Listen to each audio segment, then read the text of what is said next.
A colossal shadow ascends from the 3,000-foot abyss, slow and majestic, like a mountain stirring in the ocean's heart.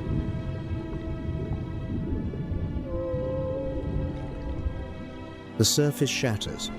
A grey whale, 49 feet in length, 45 tons in weight, reaching the frontier between darkness and light.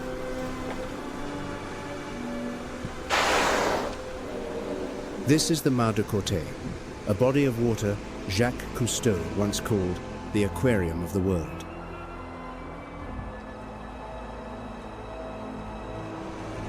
But make no mistake, beneath this turquoise veneer lies not a tranquil paradise, but a vertical tower of power.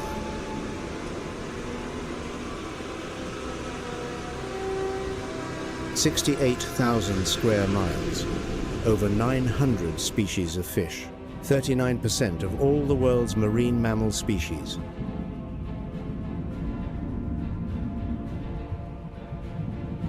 Nearly 5,000 invertebrate species conceal themselves in every stratum, from black corals in the depths to luminous jellies in the midwaters, from reef-building sponges to crustaceans burrowed in mangrove forests.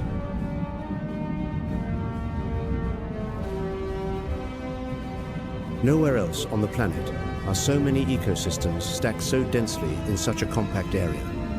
The Mar de Cortés is not an ocean, it is a tower.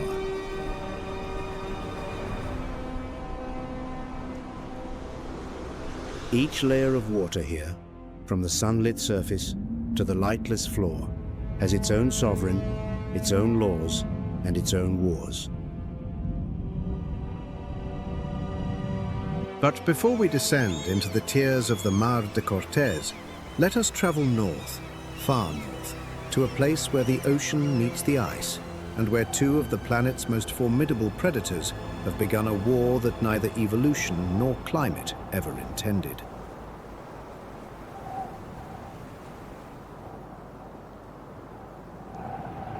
The Arctic, 80 degrees north, a frozen frontier where the sea ice once stretched unbroken from horizon to horizon, white and absolute, like the surface of another world.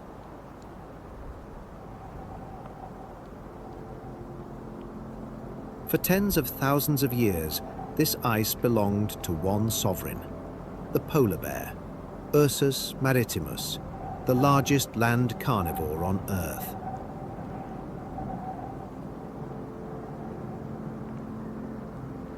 A mature male stands over 8 feet tall on its hind legs and weighs between 900 and 1,600 pounds, a body wrapped in 2 layers of fur and 4 inches of blubber, engineered to survive temperatures of minus 50 degrees Fahrenheit.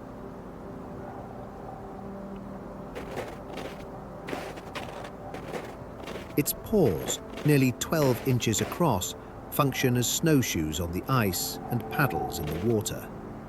Beneath the white fur, the skin is jet black, absorbing every fraction of the Arctic sun's warmth.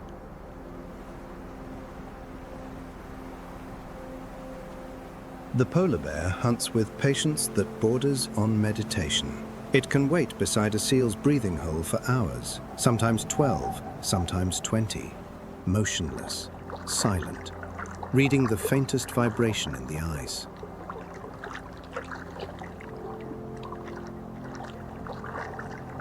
When the ringed seal surfaces for a breath that lasts less than 2 seconds, the bear strikes, 1,000 pounds of force driven from a single pull. The kill rate from this ambush is roughly 1 in 20, and yet the polar bear has thrived for over 600,000 years on these odds.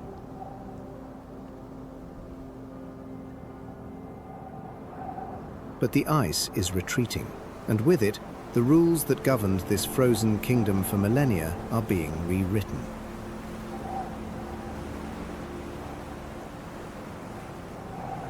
Since 1979, the Arctic has lost approximately 40% of its summer sea ice. Each decade strips away another 13%. The platform upon which the polar bear built its empire is dissolving beneath its feet.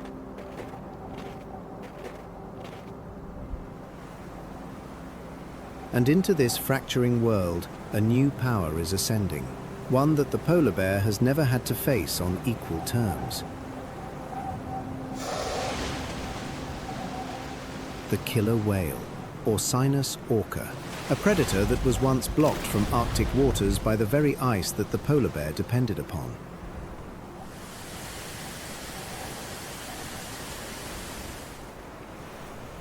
As the ice retreats, channels open. Passages that were sealed for 10,000 years now flow freely in summer. And through them, orcapods have begun pushing further north than at any point in recorded history.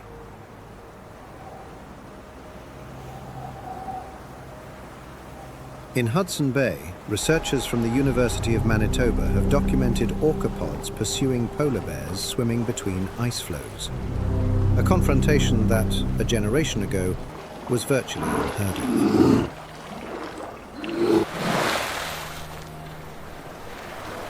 The polar bear is a powerful swimmer, capable of sustained speeds of 6 miles per hour over distances exceeding 60 miles.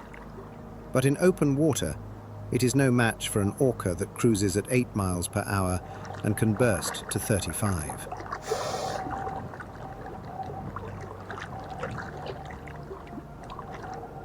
On solid ice, the polar bear is untouchable. No orca can follow it there. But as the floes shrink and the gaps between them widen, the bear is forced to swim longer distances, exposed in an element where it is no longer supreme.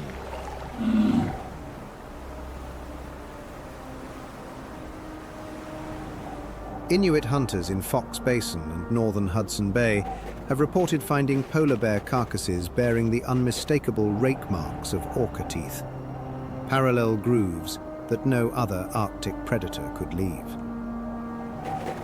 What makes this confrontation so extraordinary is that it was never meant to happen. For hundreds of thousands of years, ice was the wall between these two apex predators. Climate held the boundary. Now that boundary is failing.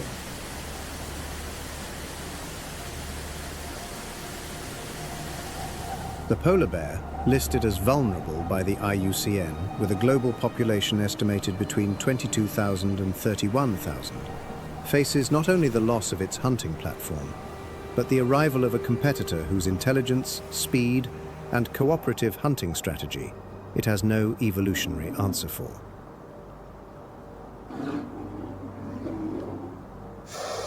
And the orca does not merely hunt in the Arctic, it reshapes it.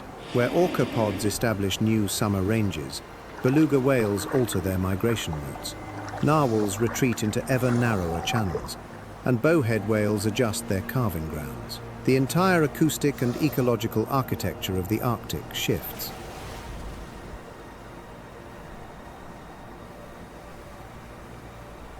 This is not simply a predator-prey encounter. It is a glimpse of the future, a world where melting boundaries unleash collisions between species that evolution kept apart, and where the outcome is written not in genes, but in the speed at which the ice disappears.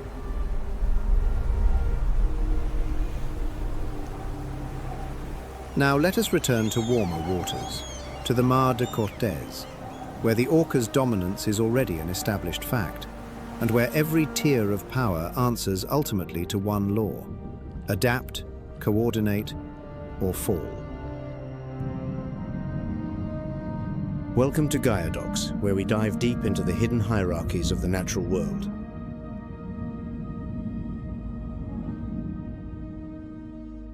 The grey whale is more than our first beauty.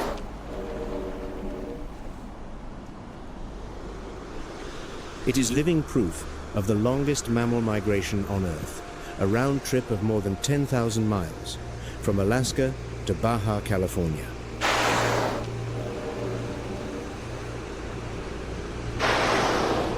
A body of 39 to 49 feet, with no dorsal fin, only a series of bony ridges rising like the contours of history, each scar on its skin a testament to a migration past.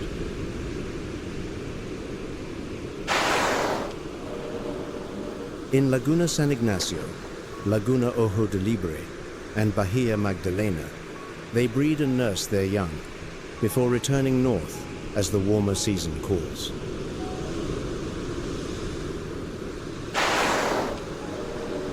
Once hunted to the brink of extinction in the 19th century, the grey whale population recovered to some 27,000 individuals by the early 2010s, a miracle that conservation science rarely dares to promise.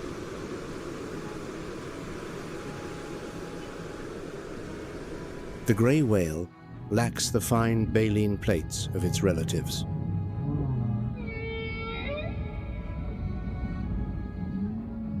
Instead, it rolls onto its side, sucking mud and sediment from the seafloor, using its short baleen to filter out amphipods, mysids, and fish eggs, a meal hidden in the silt that no other great whale stoops to gather.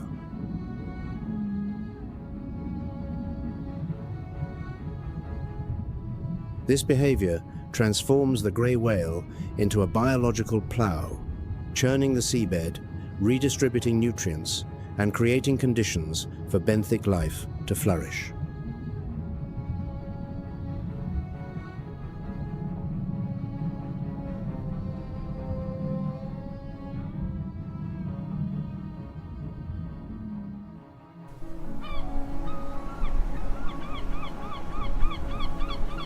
The Mar de Cortés stretches 700 miles between the Baja California Peninsula and the Mexican mainland, its width varying from 30 to 150 miles.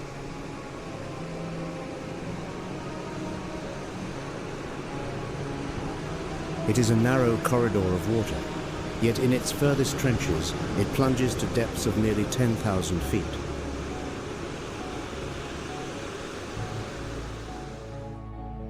Its volume is some 35,000 cubic miles of water, enough to hold every freshwater lake on Earth combined, with room to spare.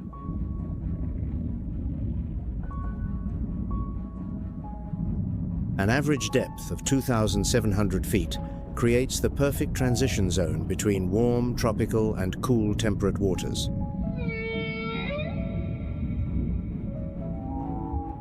Cold, nutrient-rich currents from the Pacific pour through the mouth of the Gulf, meeting the warmer waters within. This creates a zone of upwelling where nutrients from the deep are thrust to the surface, feeding phytoplankton and igniting a colossal food chain.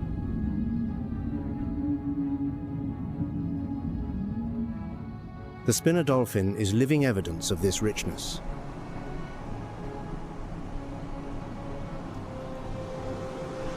Four to 7.5 feet long, weighing just 55 to 175 pounds, with a distinctive three-tone coloration: a dark grey back, a white belly, and a dark stripe running the length of its body.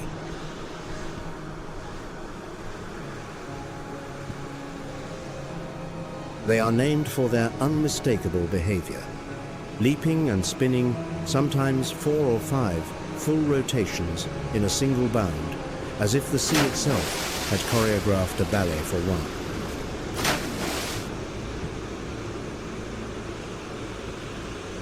By day, they rest in pods of dozens, sometimes hundreds, in shallow, clear water bays where predators are easily spotted.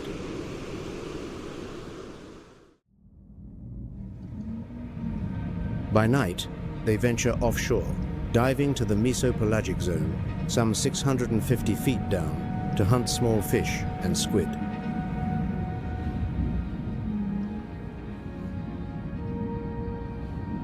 The spinner dolphin is a vital intermediary link, prey for orcas and sharks, yet a hunter of sardines and small squid. Remove them and the food chain loses its central shock absorber.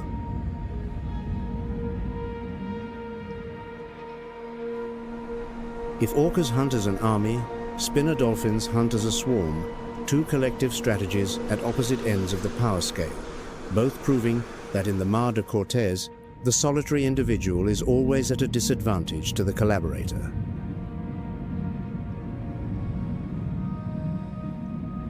But the grey whale is merely a visitor to the Mar de Cortés.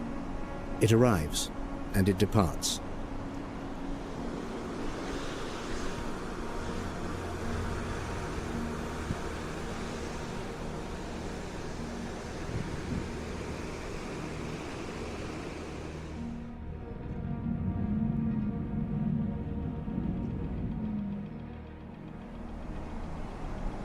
The real question lies deeper. In this, the richest enclosed sea on the planet, who truly holds the power of life and death, and what happens when the sovereigns of different realms collide.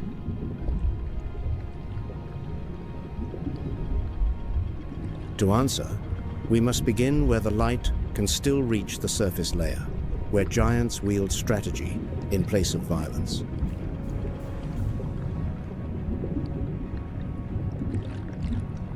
This first tier belongs to the humpback whale Megaptera novaangliae, a creature that each winter forsakes the rich feeding grounds of Alaska to journey more than 5,000 miles south.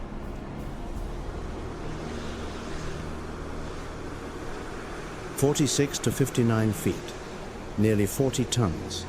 Its pectoral fins, at up to 16 feet, are the longest of any whale, slicing through the water like the wings of a sea god.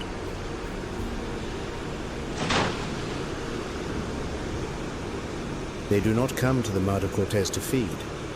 They come to breed.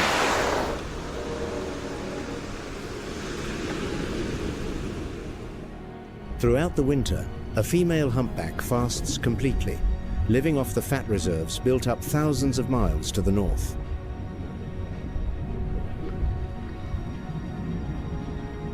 Each day, the body consumes itself to nourish the growing calf within.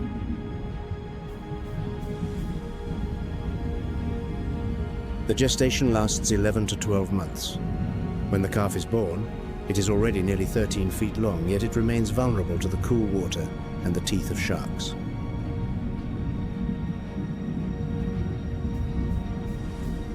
The mother uses her enormous pectoral fins to cradle her calf, nudging it to the surface for its first breath.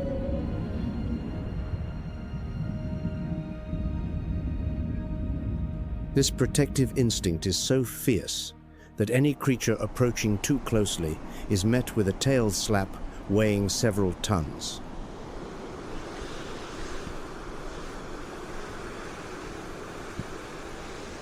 But the humpback's most formidable weapon is not muscular power, it is intellect.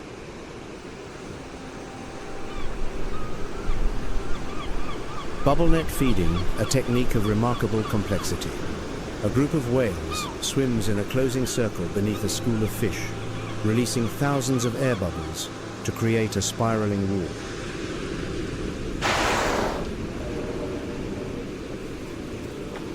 The prey, in a panic, is corralled into the center of the vortex.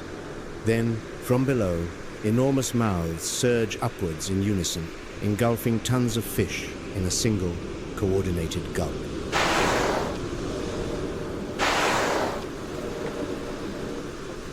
What is extraordinary is that this technique is not instinctive. It is a learned behavior passed from one generation to the next. Culture, not genetics, determines which whales know how to use the net of bubbles.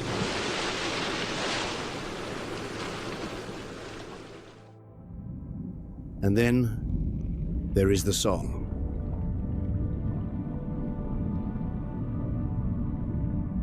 The song of the humpback whale can last for dozens of minutes, its complex phrases traveling for hundreds of miles through the ocean.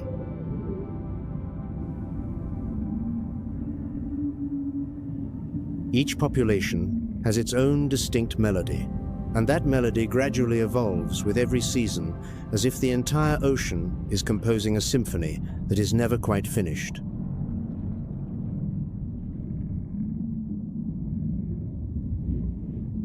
No one is certain of the song's purpose. Perhaps it is a courtship proposal, perhaps a territorial declaration. But one thing is certain in this first tier of power: dominance does not come from teeth.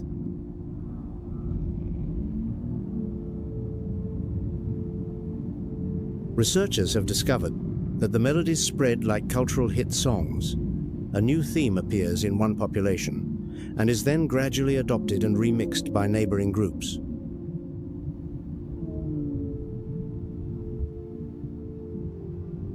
A single male may sing continuously for 20 hours. 20 hours of non-repeating acoustic composition, longer than any human symphony.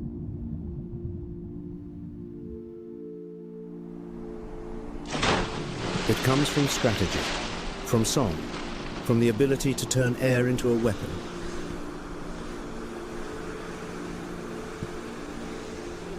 At the surface, the humpback whale is the undisputed master. But we must dive deeper below 2,600 feet, where sunlight never penetrates.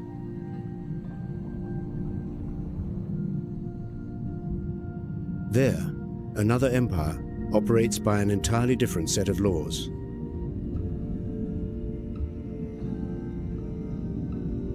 The abyssal plain belongs to the sperm whale Physeter macrocephalus, the largest toothed whale that has ever existed on our planet.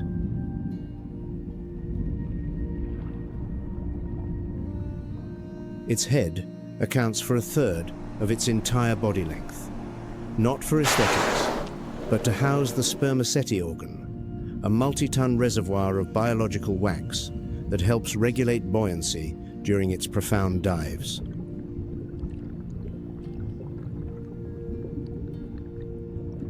"7,400 feet.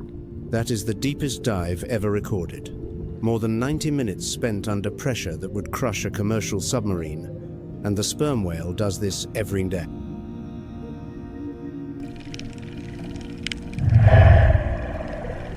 In the absolute darkness, between 2,600 and 3,300 feet, they hunt the Humboldt squid, ferocious creatures with tentacles lined with sharp hooks.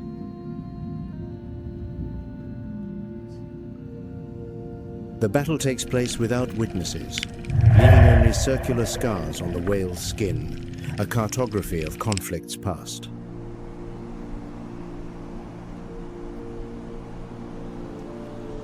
But the sperm whale's true weapon is not in its jaw or its size. It is in its sound.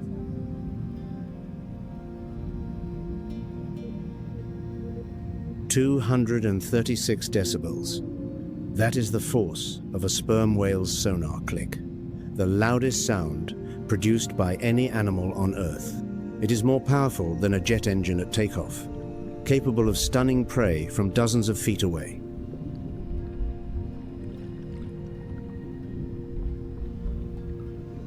In the darkness, where sight is useless, sound becomes a form of light.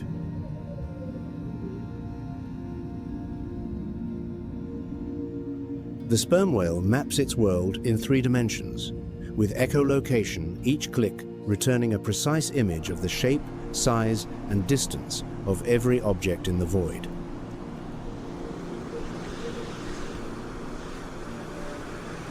Their ancestors appeared 20 million years ago.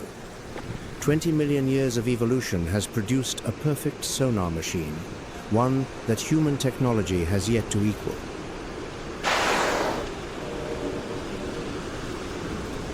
Sperm whale society is as complex as the empire it governs.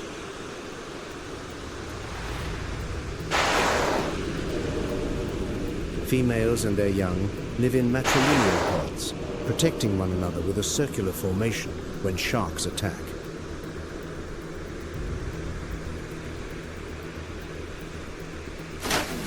Mature males leave the pod, wandering the oceans as solitary bulls for decades.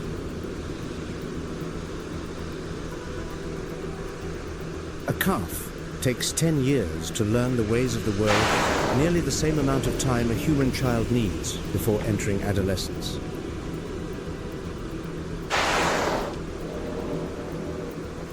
Female sperm whales communicate using a private system of clicks. Each pod has its own distinct dialect, much like human tribes have their own languages.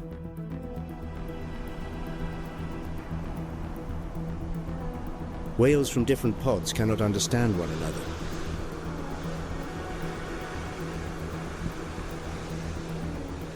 When a pod rests, its members hang vertically just below the surface, heads pointing to the sky, a strange and hauntingly beautiful sight, like a submerged forest of ancient monoliths.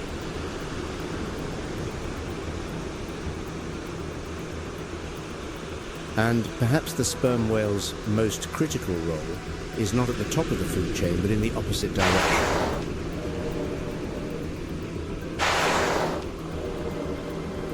Each time they surface to breathe, they bring nutrients from the abyss to the sunlit upper layers, an invisible biological pump that sustains the entire ecosystem above.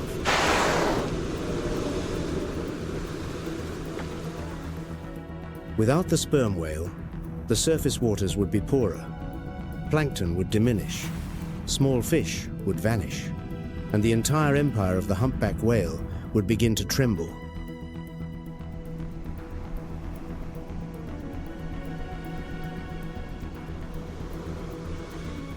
Two kingdoms, two sovereigns. One rules with bubbles and song, the other with sonar and darkness.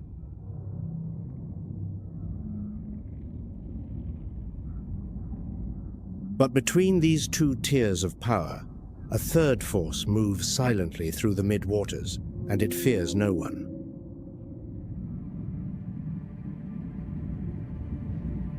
Because the most dangerous predator in the Mar de Cortés does not rule by size or by sound. It rules by tooth and claw.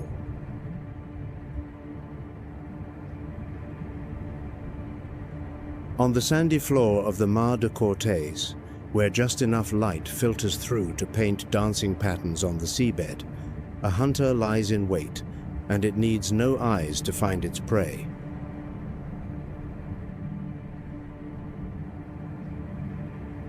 The hammerhead shark's fauna carries upon its head one of the most bizarre evolutionary structures in the shark world.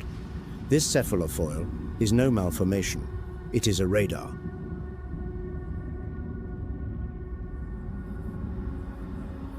Scattered across the underside of this flattened head are thousands of electroreceptors, the ampullae of Lorenzini, capable of detecting the faint electrical fields generated by the heartbeat of prey, even when that prey is buried deep beneath the sand.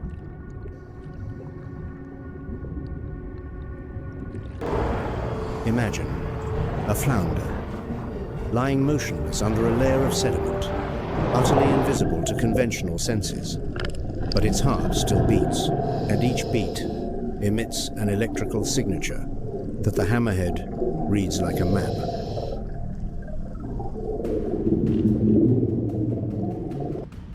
There is nowhere to hide, not under the sand, not in the darkness, not in silence.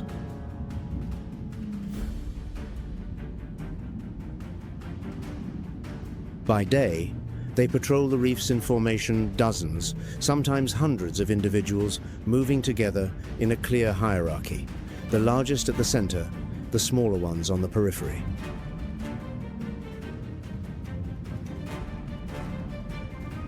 The hammerhead's brain is significantly larger than that of many other sharks, particularly in the regions that process cognitive function, as if evolution installed upgraded software onto already formidable hardware.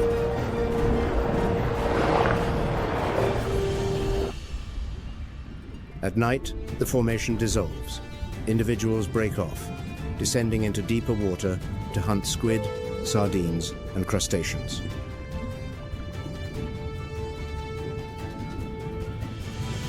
Their strategy is not one of explosive speed, but of absolute patience, combined with a sixth sense.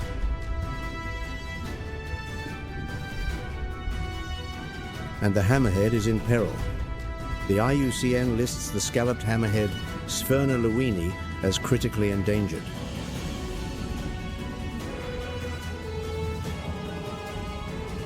Overfishing for its fins has caused populations to decline by more than 80% in many seas.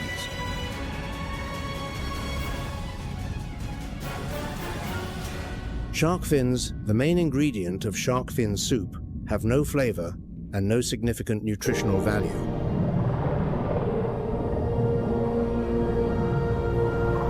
An entire species stands on the brink of extinction for a bowl of soup that can be replicated with gelatin.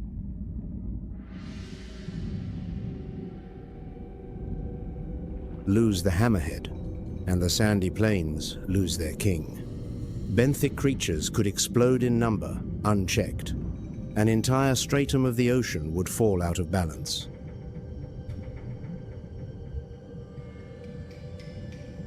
In the realm of the sandy bottom, The hammerhead is the unchallenged monarch. But ascend a few hundred feet into the mid-waters, and you will meet an entirely different kind of power.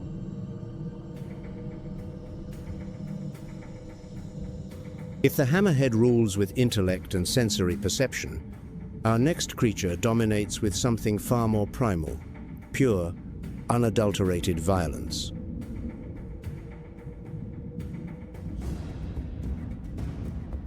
The great white shark, Carcharodon carcharias. The name itself is a declaration.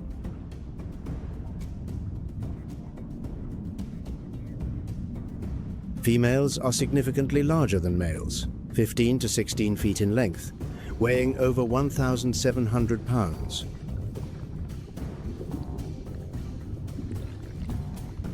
The largest individuals ever recorded approached nearly 20 feet and weighed close to 4,400 pounds.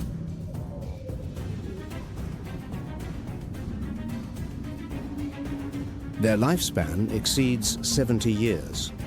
Males reach sexual maturity at around 26 years of age. Females at around 33, a slow maturation, as if an empire needs time to forge its successor.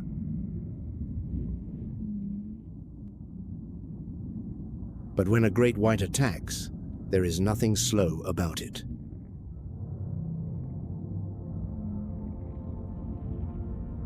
From below, it rockets upwards at 25 miles per hour, a half-ton torpedo of muscle, sometimes launching more than 10 feet clear of the sea in a leap known to science as breaching.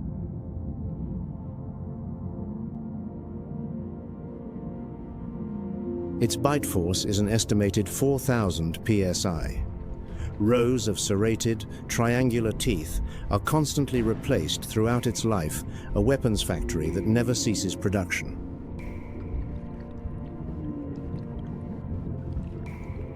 The great white snout also contains ampullae of Lorenzini, but unlike the hammerhead, it possesses a sense of smell so acute it can detect a single drop of blood in over 2.5 million gallons of seawater.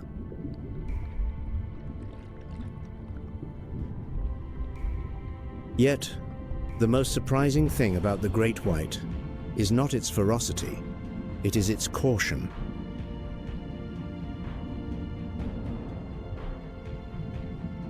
Before attacking large prey, a great white will often circle, observe, and even perform a test bite, an exploratory nip to assess the size and reaction of its opponent.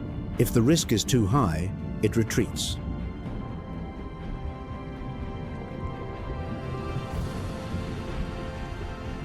A lifespan of 70 years affords it a luxury many other predators do not have: strategic patience.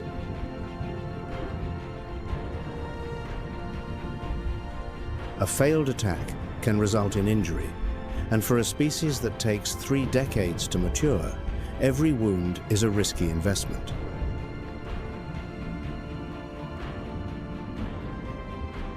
In the midwaters, the great white shark is the apex of solitary power.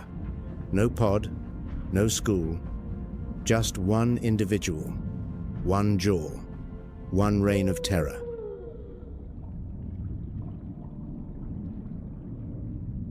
But the great white also plays an ecological role that few recognize.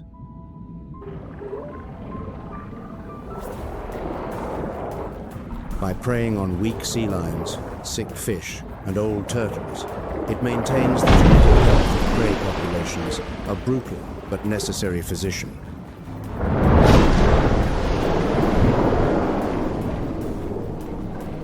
When great whites vanish from a region, populations of rays and seals can explode, grazing down seagrass beds and young corals. The killer, it turns out, is also the keeper of balance.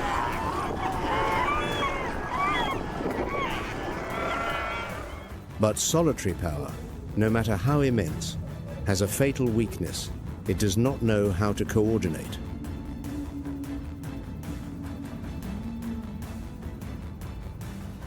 And in the Mar de Cortés, there is one power that has turned coordination into a perfect art of killing.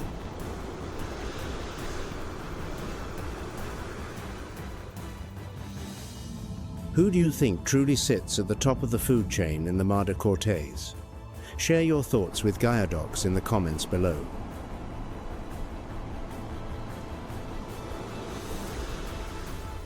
The Hammerhead Shark King of the sandy bottom. The Great White Shark King of the mid-waters. Each to its throne, each to its laws.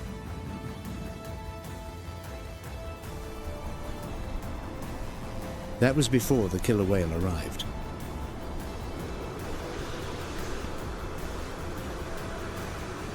Orca does not belong to any single tier. It invades them all.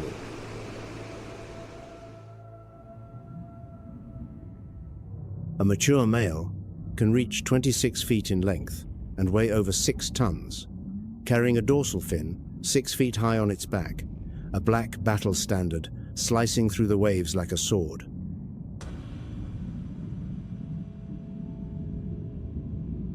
The female is smaller, 21 feet, 3.5 tons, but it is the female who is the strategic brain of the pod.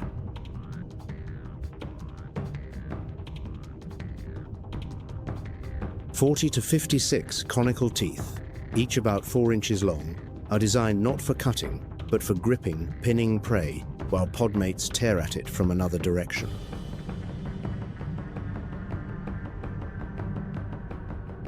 Because an orca never hunts alone. It hunts as an army.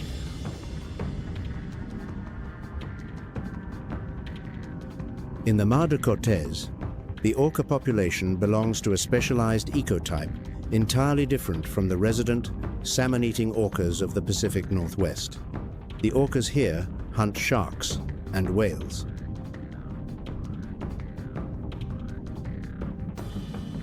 The most fearsome technique in their arsenal has a chillingly clinical name: tonic immobility.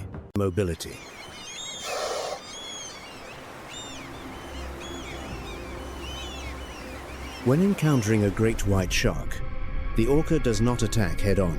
It approaches from below, using its immense power to flip the shark onto its back, and instantly, the shark's nervous system is paralyzed.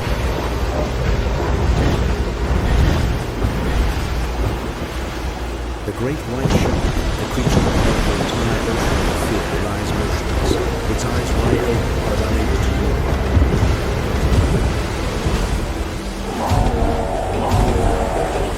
Then the orca eviscerates it. It takes the liver, only the liver, the richest, most energy-dense organ. Then it leaves, the shark's carcass sinking to the bottom like a decomposed creature.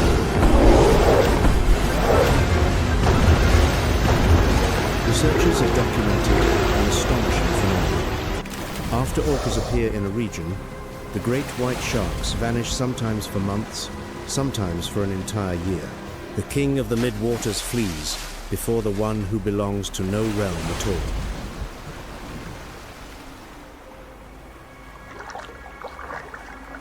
What makes the orca so superior is not just its power or its technique.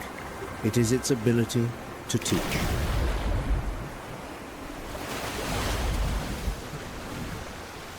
Each orca pod has its own distinct culture, a unique set of hunting strategies passed down from mother to calf over generations.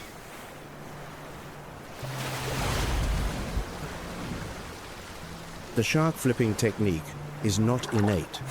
It is a lesson, and not every orca pod knows it.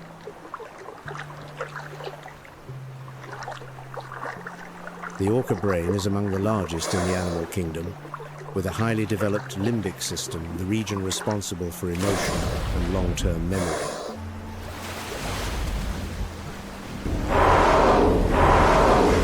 When orcas hunt large whales, they employ a strategy of exhaustion, pursuing them for hours, taking turns to attack, biting at the tail fins to immobilize them, and then drowning their colossal prey until it can no longer surface for air.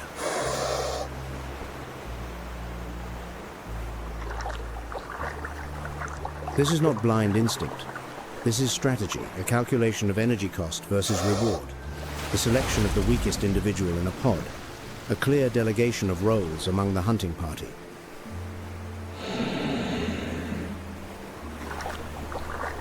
And when a member of a pod dies, other orcas have been observed staying by the body for days, a behavior scientists have described as a form of grieving. Evidence that their emotional lives are far more complex than we ever acknowledged.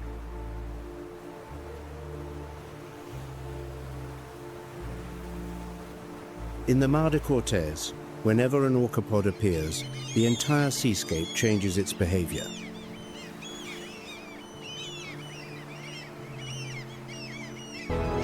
Spinner dolphins flee towards the shore.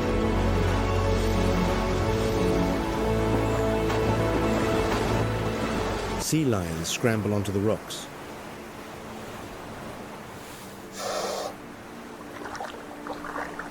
Grey whales press their calves against the hidden reefs. The entire ecosystem holds its breath.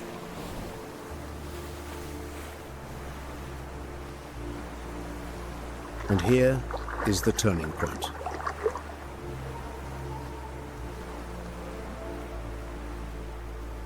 When orcas enter the Mar de Cortés, the tiered system of power we have just constructed, surface, abyss, sandy floor, mid-water, becomes meaningless.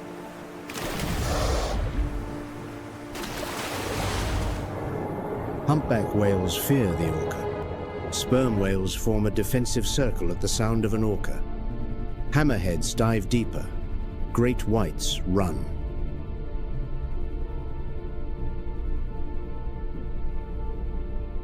A single creature forces the kings of every realm to yield.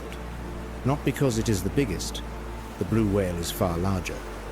Not because it is the strongest, the sperm whale's sonar is more powerful.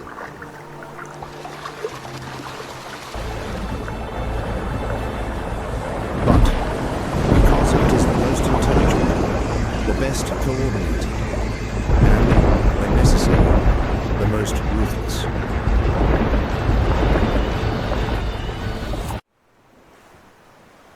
The ultimate power in the Mar de Cortés does not belong to the largest or the deepest. It belongs to the one that shatters all boundaries.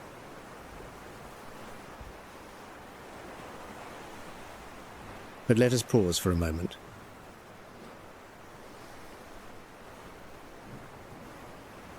Because power is not measured only in teeth or body mass.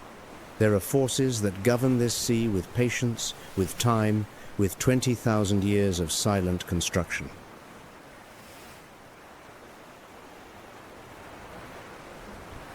And to understand that, we must leave the open water and descend to the coral reef, where power is measured not by bite force, but by longevity.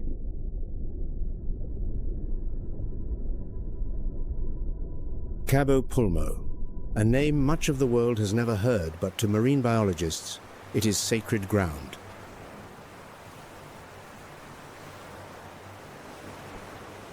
This reef has existed for 20,000 years.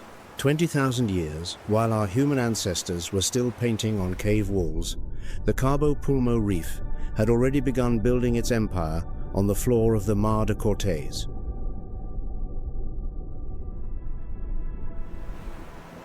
It is one of only 3 coral reefs on the entire west coast of North America. 3. In thousands of miles of coastline from Alaska to Mexico, only 3 places where coral has chosen to make its home.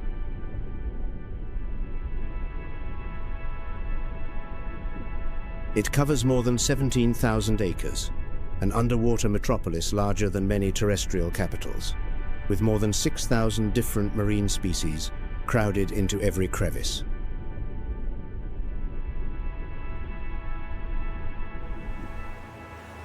In 1995, the fishermen of Cabo Pulmo did something few would dare. They voluntarily stopped fishing, turning the sea before their homes into a protected reserve, a gamble, a promise to the ocean. And the ocean answered.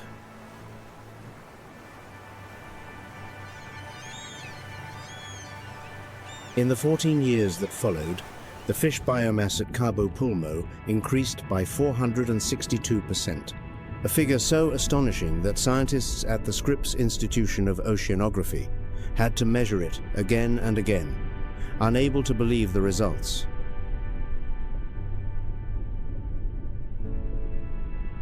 But Cabo Pulmo is not just a story of recovery. It is a universe in miniature where each species plays an irreplaceable role in the machinery of the reef.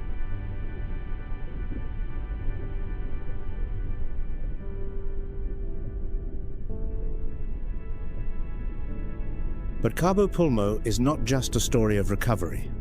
It is a universe in miniature where each species plays an irreplaceable role in the machinery of the reef.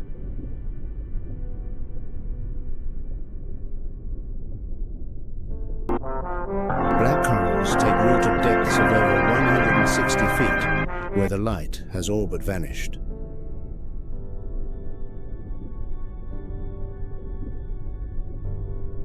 They are the foundation, the skeleton of the city, providing a surface for hundreds of other species to cling to.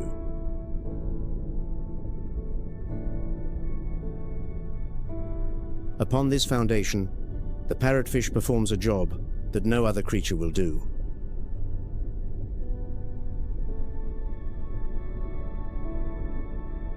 A single parrotfish can produce over 660 pounds of sand per year.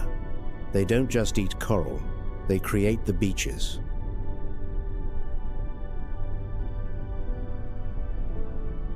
The parrotfish is both builder and janitor.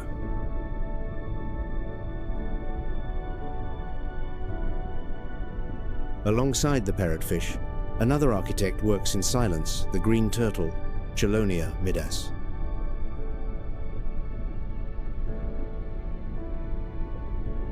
Over 100 million years of evolution has shaped this creature. About 4 feet long and weighing some 440 pounds, with a diet that is almost entirely herbivorous as an adult, algae and seagrass.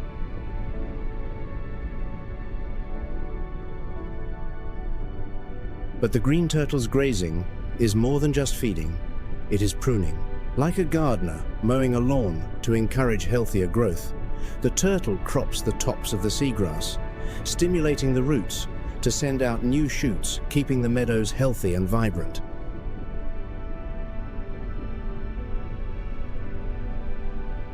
Healthy seagrass beds provide shelter for juvenile fish, sequester carbon dioxide, and stabilize sediment. The turtle does not know this, but the ecosystem does.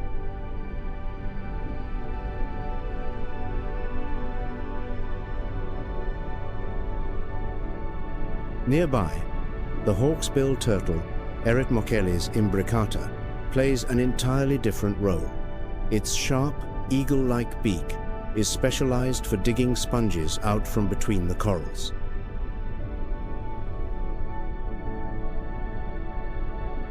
"90% of a hawksbill's diet consists of sponges, organisms that are toxic to most other marine life.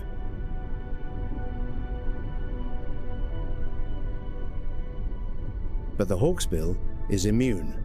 By eating the sponges, it frees up space for corals to grow.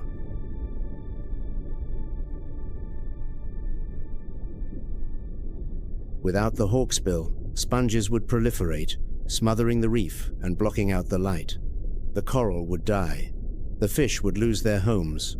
The food chain would collapse from its very foundations.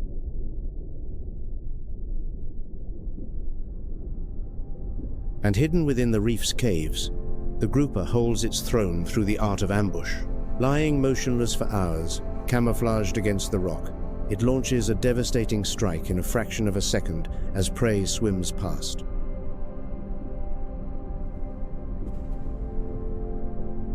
The grouper holds a remarkable biological secret. All are born female and transition to male when they reach a sufficient size.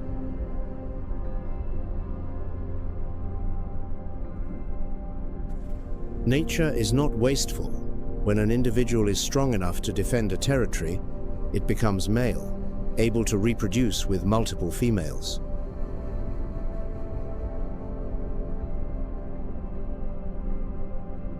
Just a few miles away, another forest rises from the seabed, built not of coral, but of algae.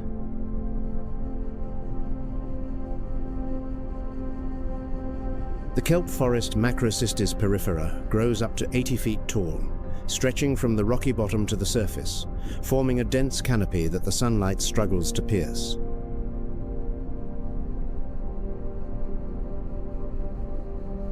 This is the ocean's Amazon. Each frond can grow up to 2 feet in a single day, making it one of the fastest growing organisms on the planet.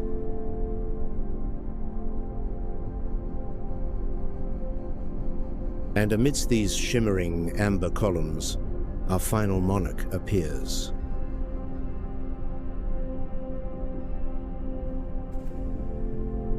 The California sea lion, a member of the eared seal family, has forelimbs that have become flippers, but retain the ability to move on land in a way that true seals cannot.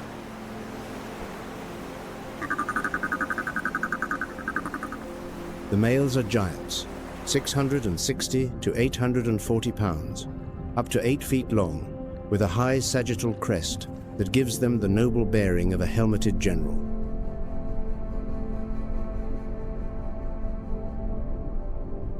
Females are much smaller, 175 to 265 pounds, and 6 to 6.5 feet long, but they are more agile and are superior divers.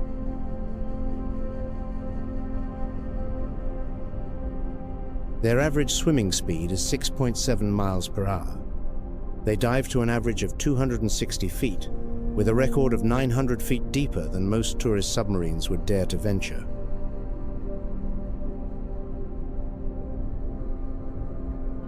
In the kelp forest, the sea lion moves, with the grace of a dancer twisting through the fronds, turning upside down, accelerating, and then stopping on a dime to snatch a fish.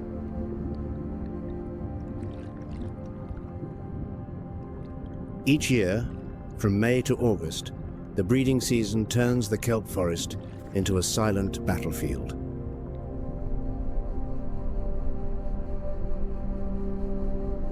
Males claim territories, their barks echoing through the water. They confront one another, sometimes with bloodshed, but often a contest of stares and sheer size is enough to determine the victor.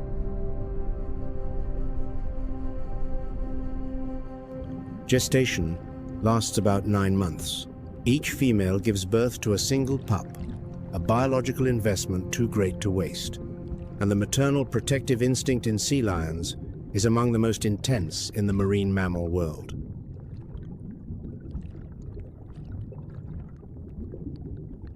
The pup follows its mother for the first year of its life, learning how to dive, how to hunt, and how to recognize its mother's call amongst the chaotic barking of hundreds on the rookery. Each mother-pup pair has a unique vocal frequency, a biological password that cannot be imitated. The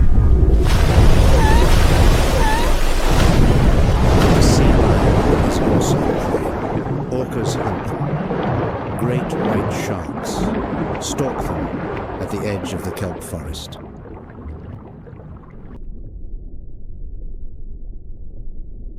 And that is what connects the shallow water to the deep energy flows from small fish through the sea lion, then up to the orca, and is returned to the ocean when the orca excretes nutrients.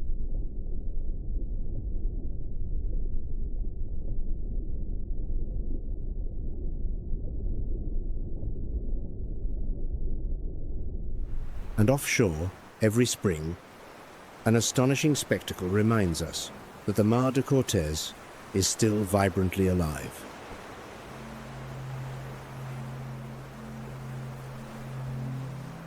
Thousands of mobula rays gather in enormous schools, one of the largest animal congregations in the ocean world. They leap from the water, somersaulting, before crashing down with a sound that carries for miles as if the sea is celebrating itself.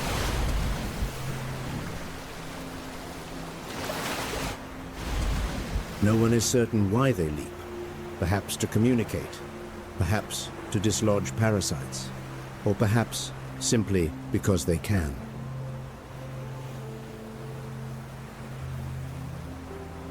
The humpback whale, a species once hunted nearly to extinction, is now listed by the IUCN as of least concern. Its population has recovered. Its song once again fills the Mar de Cortés each winter, proof that when humanity stops destroying, nature knows how to heal.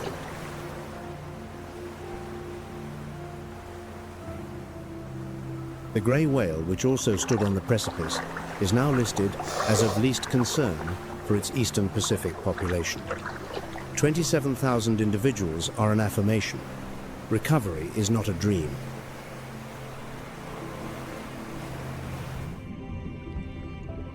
But the green turtle is still endangered. The hawksbill, critically endangered. The scalloped hammerhead, critically endangered. The road ahead is long.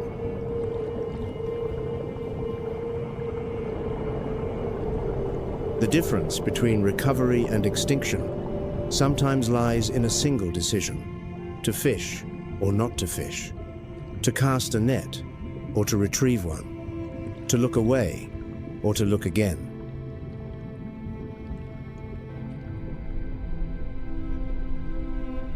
So, who truly holds the power of life and death in the Mar de Cortés?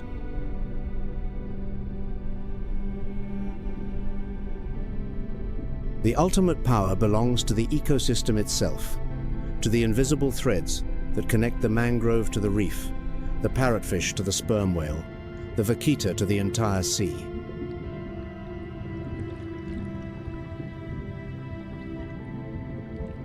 Cut one thread and the whole web trembles. Preserve them all, and the Mar de Cortés remains the aquarium of the world, as Jacques Cousteau saw it, as 20,000 years of coral have built it, as 900 species of fish still swim through it every day.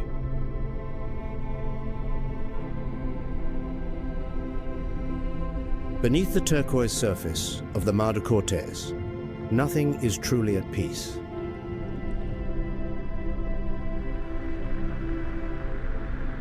And perhaps that constant motion is the greatest power of all the power that keeps everything moving, breathing, and alive.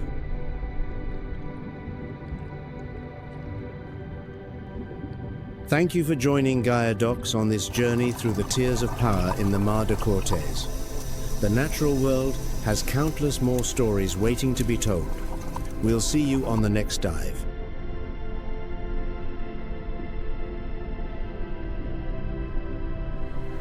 If you haven't subscribed to the channel, now is the perfect time. Every subscription is a commitment that these stories are worth telling.